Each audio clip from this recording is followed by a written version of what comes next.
నమస్తే గురువుగారు. శ్రీమాత్రే నమ. సరే, ఇప్పుడు చాలామంది ఇళ్లల్లో ఈ పెట్స్ని పెంచుకోవటం చూస్తూ ఉంటాం. అవునమ్మా. కొందరు డాగ్స్ అని, కొందరు ప్యారెట్స్ని, అవును. ఇంకొంతమంది ఎక్వేరియమ్స్ అట్లాంటివి అరేంజ్ చేసుకుంటూ ఉంటారు. సరే, అసలు ఈ ఇళ్లల్లో ఈ పెట్స్ అనేవి వేటిని పెంచుకోవచ్చు, వేటిని పెంచుకోకూడదు?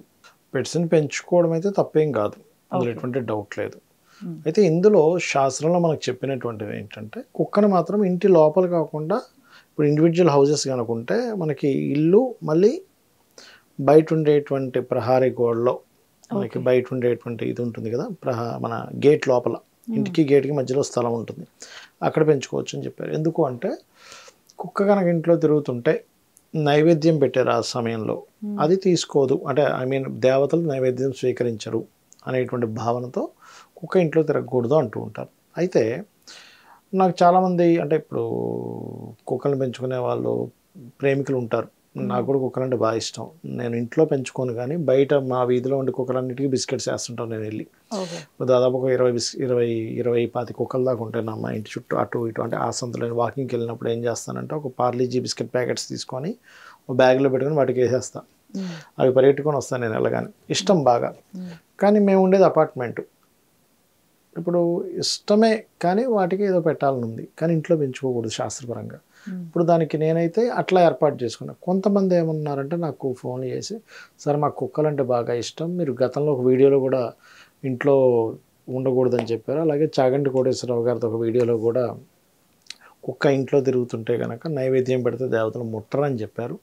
మిగతా ఇప్పుడు ప్యారెట్స్ మీరు ఇందాక అన్నారు, ప్యారెట్స్ కానీ వేరే ఉంటాయి కొన్ని ఫిషెస్ కానీ ఇట్లాంటివి పెంచుకోవచ్చు అని చెప్పారు. ఈవెన్ పిల్లలు కూడా పెంచుకుని ఉంటారు. అది వెస్ట్రన్ కంట్రీస్లో ఎక్కువ పిల్లల్ని పెంచుకుంటారు. అప్పుడు ఎలాగంటే నేను ఒకటే చెప్తాను, మీరు ఒకటే చేయండి, మీకు ఇండివిజువల్ హౌస్ ఉంటే ఇంటి పైన కానీ ఇంటి బయట కానీ పెంచుకోండి, ప్రహారీ లోపల, ఇంటికి ప్రహారీకి మధ్యలో వాయువ్యం స్థానంలో పెంచుకోండి, తప్పులేదు.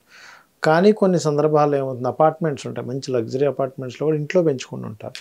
నేను ఏమంటానంటే ఇంట్లో పూజ చేసేటువంటిది మీకు ఉంటుంది కదా, మీ ఇంట్లో ఎవరెవరు ఉంటారు, పని వాళ్ళు, మీ ఇంట్లో పిల్లలు ఎవరెవరు ఉంటారు, భర్త భార్య ఎవరో, మొత్తం మీద పూజ చేసే ముందు తీసుకెళ్ళిపోండి కుక్కను బయటికి. పూజ చేసి నైవేద్యం పెట్టేసిన తర్వాత ఎలాగో అరగంట గంట బయట తిప్పుతారు వాకింగ్ లాగా దాన్ని, అంతట్లో పూజ అయిపోతుంది కదా. నైవేద్యం పెట్టేసిన తర్వాత పూజ అంతా అయిపోయి మళ్ళీ మూసేసిన తర్వాత మళ్ళీ కుక్కను పెంచుకోండి. అప్పుడు ఏమవుతుందంటే కుక్కని ఎట్లాగో బయటకు తీసుకెళ్ళిపోయారు, మొత్తం క్లీన్ చేసేసారు, బయటకు తీసుకెళ్ళి ఫస్ట్ క్లీన్ చేసేయండి. ఇప్పుడు దీనివల్ల రెండు మీకు సమకూరుతాయి. బయటకు తీసుకెళ్ళారు, పూజ చేసుకున్నారు, నైవేద్యం పెట్టేశారు, క్లోజ్ అయిపోయింది, మళ్ళీ తెచ్చేసుకొని ఇంట్లో యాజ్ ఇట్ ఈస్గా వాడుకోవచ్చు. ఇది ఒకటే పరిష్కారం, మరొకటి లేదు. లేదు అంటే ఇండివిజువల్ హౌస్ ఉంటే బయట పెంచుకోవడం, ఇది శాస్త్రంలో ఉన్నటువంటి విషయం. ఇక ఈ ఫిషెస్ ఉంటాయి, అక్వేరియమ్స్, వీటిని పర్టికులర్గా మీకు ఇది ఒక వాస్తులో ఒక రెమెడీలా వాడచ్చు దీన్ని. తూర్పుకి ఈశాన్యానికి మధ్య భాగంలో, తూర్పు ఈశాన్యం కానీ తూర్పు భాగంలో కానీ పెట్టుకోవచ్చు. దీని ఎంటర్టైన్మెంట్ రిలేటెడ్ సంబంధించిన వాస్తుపరంగా చెప్తారంటే ఎవరికైనా సరే లైఫ్లో బాగా ఎంటర్టైనింగ్గా ఉండాలి అనుకున్నారు అక్కడ పెట్టచ్చు, బాగుంటుంది. అలాగే అక్కడ మ్యూజిక్ ఐటమ్స్ ఇట్లాంటివి కూడా పెట్టమని చెప్తూ ఉంటారు తూర్పు ఈశాన్యంలో. దాని ఎంటర్టైన్మెంట్ అంటే చాలామంది చూడండి ధనం ఉంటుంది కానీ హ్యాపీనెస్ ఉండదు. మాకు చాలా కార్లు ఉన్నాయి కానీ ఏదో హ్యాపీనెస్ మిస్ అయిందండి అంటూ ఉంటారు. ఆ హ్యాపీనెస్ని ఇచ్చేటువంటి ప్రదేశంగా చెప్తారు, ఎంజాయ్మెంట్ ప్లేస్ అంటారు తూర్పు ఈశాన్యం, అక్కడ పెట్టాలి ఫిషెస్. ఇక మిగతా ఏవైతే చిన్న చిన్న క్యాట్స్, కుందేళ్ళు పెంచుకుంటారు కొంతమంది ఇళ్లలో, కొంతమంది ఒక రకమైన జంతువులు ఉంటాయి, అవి ఎట్లా అంటే ఇంట్లోనే తిరుగుతుంటాయి, అవి వాటికి ఏదో తినిపిస్తూ ఉంటారు, ర్యాబిట్స్ లాగా ఉంటాయి కొన్ని, నేను చూశాను. ఈ మధ్య ఇంకా కొత్తగా వచ్చింది వైట్ స్నేక్స్ అని, అవి కరిసినా ఏం కాదు కానీ ఇంట్లో తిరుగుతుంటాయి, అవి సరదాగా వాటిని ఒంటి మీద వేసుకొని పెంచుకునే వాళ్ళని కూడా చూశాను నేను. గుర్రాలను పెంచుకునే వాళ్ళు ఎలాగో ఉన్నారు. ఇంకోటి మీకు పుంగునూరు గోవులు అని ఉంటాయి, ఇంతే ఉంటాయి, కుక్క పిల్లలు అంతే ఉంటాయి, వాటిని పెంచుకోవచ్చు ఇంట్లో.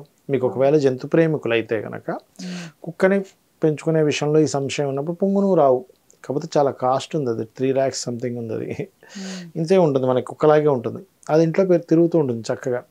దానికి అలవాటు చేస్తే అక్కడికి పోయి మీరు బాల్కనీ, నేను కొన్ని చూసా, అక్కడికి పోయి పేడేస్తుంది, ఇంట్లో ఎక్కడ పడితే అక్కడ ఏదో కూడా దానికి అలవాటు చేస్తాయి. నేను కొన్ని ఇళ్లలో చూశాను, అక్కడ ఏంటంటే పర్టికులర్గా ఆ ఇళ్లల్లో ఆవులు అటువంటివి అలవాటు చేస్తే కనుక చక్కగా అవి పనిచేస్తూ ఉంటాయి. అది ఓకే. అది కాబట్టి ఏంటంటే ఈ జాగ్రత్త తీసుకోవాలి. అయితే ఇక్కడ మరొక విషయం, ఈ పక్షుల్ని పెంచుకునేటువంటి విషయంలో పర్టికులర్గా మీరు ఎట్టి పరిస్థితుల్లో కూడా పంజరంలో బంధించి పక్షిని పెంచకూడదు. అది దోషం, పాపం. దానికి భగవంతుడు ఎగిరేటువంటి స్వభావాన్ని ఇచ్చాడు. నువ్వు బంధించేస్తే దాని యొక్క దీన్ని మీరు బంధించినట్టే కదా. ఖైదు అంటే బంధన యోగం మీకు కలుగుతుంది ఈ జన్మలో కానీ నెక్స్ట్ జన్మలో కానీ బంధన యోగం అనేటువంటి వస్తుంది. దాన్ని బట్టి అది కొంచెం జాగ్రత్తగా చూసుకోవాలి.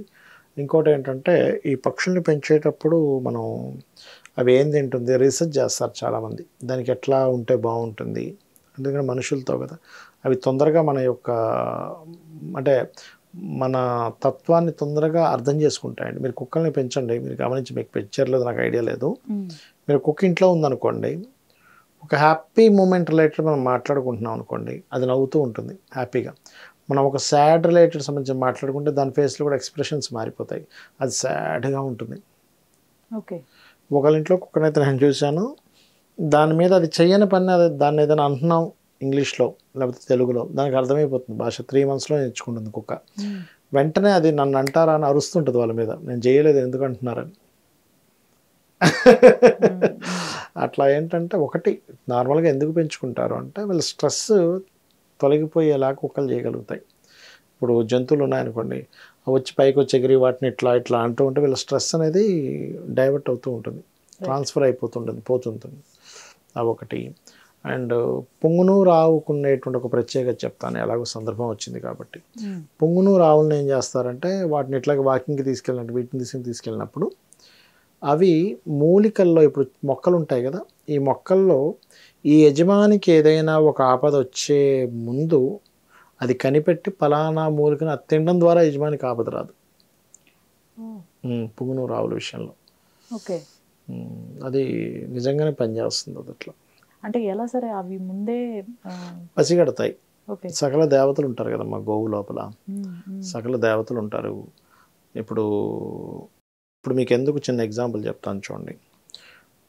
జంతువుల్లో ఇప్పుడు చూడండి, కుక్క ఉంది, ఇప్పుడు ఈ పోలీసులు తీసుకెళ్తారు, వాసన చూసి పట్టిపిస్తారు, మరి మనకు తెలియదే. ఇప్పుడు కొన్ని జంతువులు ఉన్నాయి, ఒక భూకంపాలు కానీ పెద్ద పెద్ద తుఫాన్లు కానీ ముందే వస్తున్నట్టు తెలిసిపోద్ది వాటికి, పక్షులకి వాటికి.